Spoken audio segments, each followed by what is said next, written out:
A good reputation is better than expensive perfume, and the day you die is better than the day you were born. It is better to go to a home where there is mourning than to one where there is a party, because the living should always remind themselves that death is waiting for us all. Sorrow is better than laughter. It may sadden your face, but it sharpens your understanding. Someone who is always thinking about happiness is a fool. A wise person thinks about death. It is better to have wise people reprimand you than to have stupid people sing your praises. When a fool laughs, it is like thorns crackling in a fire. It doesn't mean a thing. When a wise man cheats someone, he's acting like a fool. If you take a bribe, you ruin your character. The end of anything is better than the beginning. Patience is better than pride. Keep your temper under control. It is foolish to harbor a grudge. Never ask, "Oh, why were things so much better in the old days?" It's not an intelligent question. Everyone who lives ought to be wise. It is as good as receiving an inheritance and will give you as much security as money can. Wisdom keeps you safe. This is the advantage of knowledge.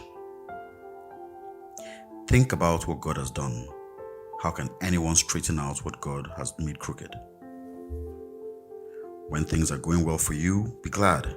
And when trouble comes, just remember, God sends both happiness and trouble.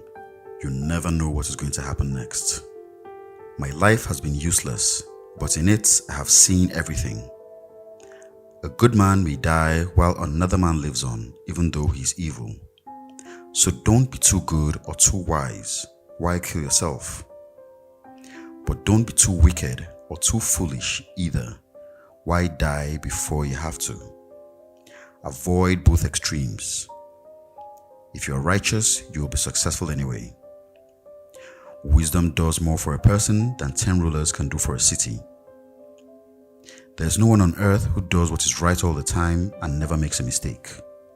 Don't pay attention to everything people say. You may hear your servants insulting you, and you know yourself that you have insulted other people many times. I used my wisdom to test all of this. I was determined to be wise, but it was beyond me. How can anyone discover what life means? It is too deep for us, too hard to understand. But I devoted myself to knowledge and study. I was determined to find wisdom and the answers to my questions, and to learn how wicked and foolish stupidity is. I found something more bitter than death: woman. The love she offers you will catch you like a trap or like a net, and her arms round you will hold you like a chain. A man who pleases God can get away, but she will catch the sinner. Yes, said the philosopher, I found this little by little while I was looking for answers. I have looked for other answers, but have found none. I found one man in 1,000 that I could respect, but not one woman. This is all that I have learnt. God made us plain and simple, but we have made ourselves very complicated.